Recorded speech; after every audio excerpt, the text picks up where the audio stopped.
Richard Thompson, a distinguished jeweler, had just walked past Jack, a homeless man who was holding a sign asking for money, help, or food.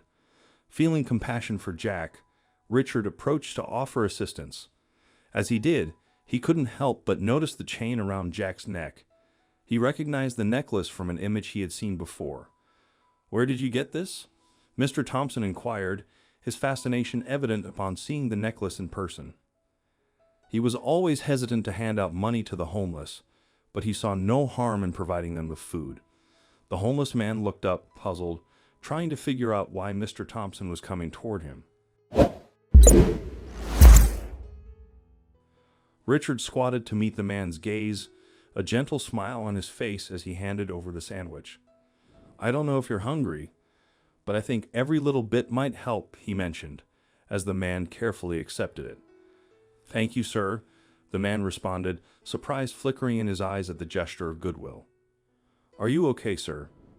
Jack inquired, concern creasing his forehead at the odd expression Richard wore while examining his neck. Richard quickly shook his head, releasing Jack's hand. "Sorry, Jack, He hesitated momentarily. Despite Jack's seemingly good nature, Richard pondered if the chain had been stolen. He knew he needed to approach the situation with caution. "Jack, would you mind coming to my shop with me?" Richard proposed, a smile playing on his lips, leaving Jack bewildered. Unaware of Richard's intentions, Jack nonetheless consented, uncertain of what awaited him. Richard felt a twinge of guilt over Jack's unsuspecting trust. He unlocked the door for Jack, who stood outside his shop, and ushered him inside. Jack's eyes grew wide at the sight of the sparkling jewels adorning the walls and encased in glass. "Wow," he exclaimed, awe-stricken, while Richard couldn't help but beam with pride at his collection, ready to part with any piece for the right price. "I'm sorry for my tone," Richard said with a small laugh.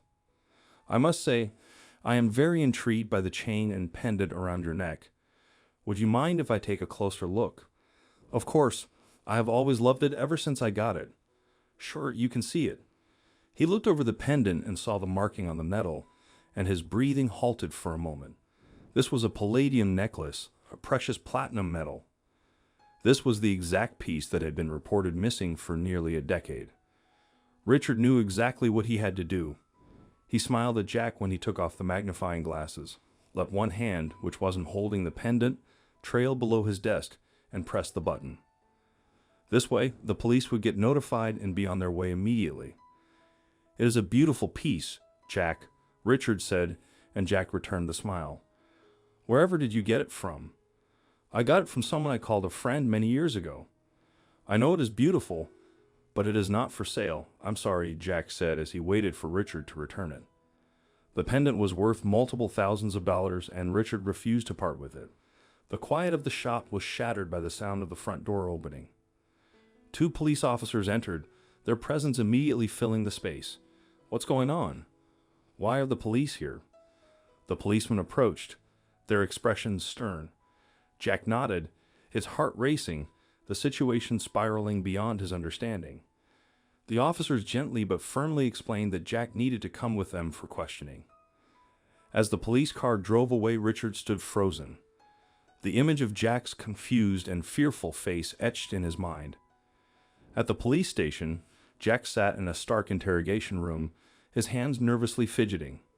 The detective's questions were direct, probing. "How did you come by this pendant, Mr. Richards?" Jack's response was simple yet firm. "It was a gift." The detective, influenced by the family's insistence on the pendant's importance, pressed Jack harder. "They claim it's a valuable family heirloom, Mr. Richards. Can you explain that?" The weight of the family's influence was palpable, their social standing casting a long shadow over the interrogation. Richard's search led him to local veterans groups and homeless shelters. He asked about Jack, showing his photo. Richard listened, compiling these stories, hoping they would form a clearer picture of Jack and how he came to possess such a valuable pendant. As Richard delved deeper, inconsistencies in the family story began to emerge. Their claim to the pendant, unwavering at first, now seemed fraught with holes and half-truths. Determined to help Jack, Richard reached out to a lawyer known for championing the causes of veterans and the marginalized. This lawyer, Elena Martinez, had a reputation for her unwavering commitment to justice and her skill in navigating complex legal waters. Upon hearing Jack's story, she agreed to take on the case. Elena and Richard embarked on a meticulous journey to gather evidence. The courtroom was filled with an air of anticipation as the case commenced. Jack, accompanied by Richard and Elena, faced the family across the room. Elena began by laying out the evidence methodically.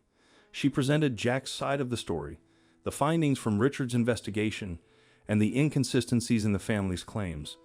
The evidence painted a picture of Jack as a man wronged, his life a testament to hardship and integrity. Then it was Jack's turn to speak. He spoke of the pendant, of its significance to him, and of his life's journey. The judge, a thoughtful expression on his face, reviewed the evidence. Just when the trial seemed to be reaching its climax, the courtroom doors opened, and an elderly gentleman slowly made his way to the stand. This unexpected witness, a longtime friend of the old man who had given Jack the pendant, brought a hush over the room. The witness, speaking clearly and confidently, began to unfold the tale of Jack and the elderly gentleman, revealing that the necklace was indeed a gift. The courtroom was all ears as the witness recounted how the elderly man had entrusted the necklace to Jack, a moment that shifted the course of the trial. As the witness wrapped up their account, the underlying motives of the family came into sharp relief. The judge, after reviewing the evidence and testimonies, announced his decision with authority and clarity. He ruled that the necklace rightfully belonged to Jack, acknowledging it as a genuine gift.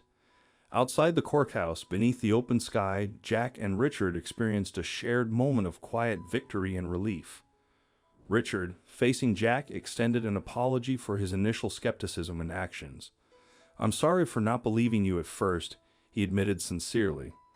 Jack, in a spirit of forgiveness, nodded in understanding. Richard voiced his appreciation for the path they had traversed together, noting how it had enlightened him about the intricacies of justice and human nature. This trial was more than a legal dispute.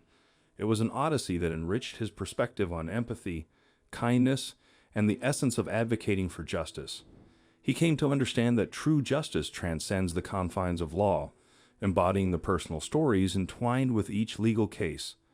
This ordeal imbued him with a deeper respect for the subtle aspects of justice and a revitalized dedication to effecting positive change wherever possible.